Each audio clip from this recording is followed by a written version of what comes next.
Eu vejo grande parte das pessoas discutindo sobre projetos, como você tem mencionado agora aqui, é sempre assim, o tema político é eu vou fazer, nós vamos fazer. E não é uma crítica a você, tá? É uma crítica na política geral. Na minha visão econômica, obviamente, na minha visão de mundo, o Estado, ele é um dos grandes causadores do problema e das diferenças de classe social.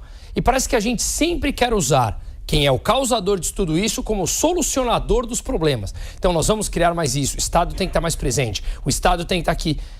Quando a gente vai começar a partir para entender que o Estado burocratiza e talvez a proposta esteja ao contrário, nós estaremos lá para desburocratizar, nós estaremos lá para flexibilizar o mercado de trabalho, nós estaremos lá para diminuir drasticamente o imposto, porque o Estado não precisa estar pisando na jugular de cada um dos cidadãos diariamente para expoliar, como você muito bem colocou, que eu concordo 100% com você. A gente sai de casa e é roubado todo dia, ou é pelo Estado ou é pela pessoa na rua.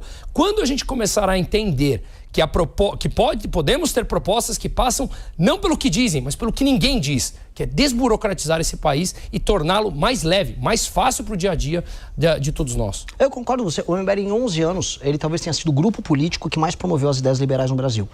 Nós fomos os grandes promotores em debates, em redes sociais, discussões e projetos aprovados, relatorias com nossos políticos. A agenda liberal. A gente teve relatórios de reforma da Previdência no município de São Paulo, por exemplo, tocado por vereador do MBL. Um sujeito que eu não gosto de ficar falando hoje dele, tem até vergonha de citar esse nome desse cara em público, Fernando Holliday, mas foi vereador nosso por um tempo.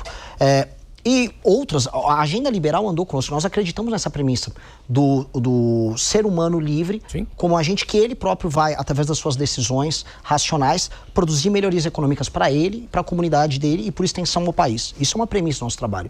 Nós também acreditamos, e eu não posso negar, que, por exemplo, quando o Estado brasileiro, em diversos governos, atuou, por exemplo, com as frentes pioneiras, isso vem desde o período da ditadura militar, com a criação da Embrapa e com o crédito que nós temos hoje para o nosso agro, que ele criou o agro mais competitivo do mundo. A gente tem um super agro e o Estado teve um papel nisso. As universidades como a Federal, que tem em Viçosa, a Exalc, tiveram um papel e hoje nós temos um agro que se paga e que hoje é o motor da economia brasileira. A força que integrou IME, ITA, o surgimento da Embraer, a posterior privatização da Embraer, criou um polo de tecnologia sensacional na região do Vale do Paraíba e que hoje está na fronteira do conhecimento e concorre com algumas das maiores potências do mundo nessa área. Então, o Estado nem sempre é deletério. O Estado nem sempre é deletério. Então, a gente consegue encontrar no próprio Brasil exemplos em que o Estado não foi o problema. Eu entendo que existe uma questão, dada uma questão cultural brasileira, que é o patrimonialismo subjacente às relações nossas humanas. A gente vai cair em Sérgio Buarque, eu adoro esse assunto, mas não vou me estender. Que é privatizar quase sempre uma solução para proteger as empresas ou os serviços, vamos dizer, dessa privatização indevida que acontece, que é quando os agentes políticos fazem uso dessa instituição para o seu bel prazer, que isso é o que acontece em praticamente todas essas instituições. Dito isso, como existem alguns poucos bons exemplos, a gente tem que olhar, ver o que funcionou e eventualmente aplicar novamente. Um desafio que eu deixo para todo mundo. Nós temos hoje, lá, e eu falo muito do desenvolvimento do Nordeste, porque quem resolveu o desenvolvimento do Nordeste torna o Brasil um país desenvolvido e resolve inclusive os problemas políticos, vai mudar o perfil do voto no Brasil. A região do Mato Piba, que o agro desenvolvido chegou, com a Embrapa, por exemplo, que tem Tocantins, Piauí, Maranhão e oeste da Bahia. Essa região produz soja, produz milho, bastante. Por que a gente não pode trabalhar para ter um polo de biodiesel ali? Tem tudo. Podemos ter biodiesel competitivo, a Embrapa pode participar disso. Você tem os produtores, você tem o capital. O Estado pode, eventualmente, em alguns momentos, atuar para ajudar a iniciativa privada a atuar. Eu não tenho medo disso. O que eu não acredito que é o que aconteceu nos atuais governos. Eleição de campeões nacionais, uso desenfreado do BNDES, o que na prática termina em corrupção e ineficiência. Eu não acredito nisso, eu acredito no ser humano e no agente privado como esse verdadeiro indutor, mas eu não demonizo o Estado completamente. Eu aprendi isso com as boas experiências brasileiras. Elias? Na sua fala a gente percebe você em vários momentos mencionando o Nordeste, né? Quando a gente pega ali, estudei um pouquinho ali a questão das assinaturas do Missão, você percebe ali um mapa de calor interessante, né? Vocês são muito fortes no Sudeste, principalmente no estado de São Paulo, inclusive alguns críticos falavam que seria um partido paulistano, né? Enfim. Mas vocês conseguiram atingir no Brasil inteiro o que a lei exigia para a fundação de partido.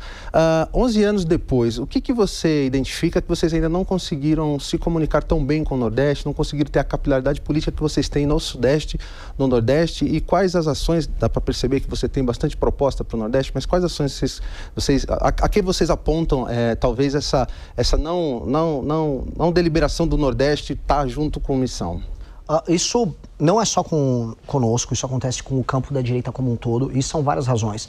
A própria inclusão digital dos brasileiros com celulares e uso das redes sociais, ele foi mais tardio, onde as regiões elas eram mais humildes em termos econômicos. Então, a gente estava falando de redes sociais usando nas manifestações de 2013, o interior, vamos dizer, do Rio Grande do Norte não estava tão inserido. O celular com a internet, com 3G, 4G, 5G, não era uma realidade naquele momento. Então, você foi tendo uma inclusão tardia e ao longo dessa inclusão você foi tendo uma participação maior em redes sociais e uma alteração, inclusive, no perfil eleitoral, especialmente dos homens. O homem no Nordeste, ele vem cada vez mais indo à direita.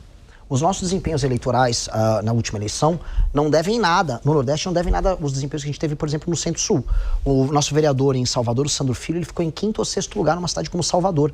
Ele teve 12 mil votos em Salvador, foi muito bem votado. E sem fazer uso daquelas práticas que a gente conhece, que são muito comuns lá, compra de voto, etc. O Faustino hoje é o político no Rio Grande do Norte, é o vereador que nós elegemos em Natal, que mais cresce no Rio Grande do Norte como um todo. Ambos, se quiserem ser deputados federais, são deputados federais praticamente eleitos no estado. E fora do MBL eu posso também dar o exemplo do André Fernandes, que praticamente venceu a eleição em Fortaleza. Então, há uma mudança.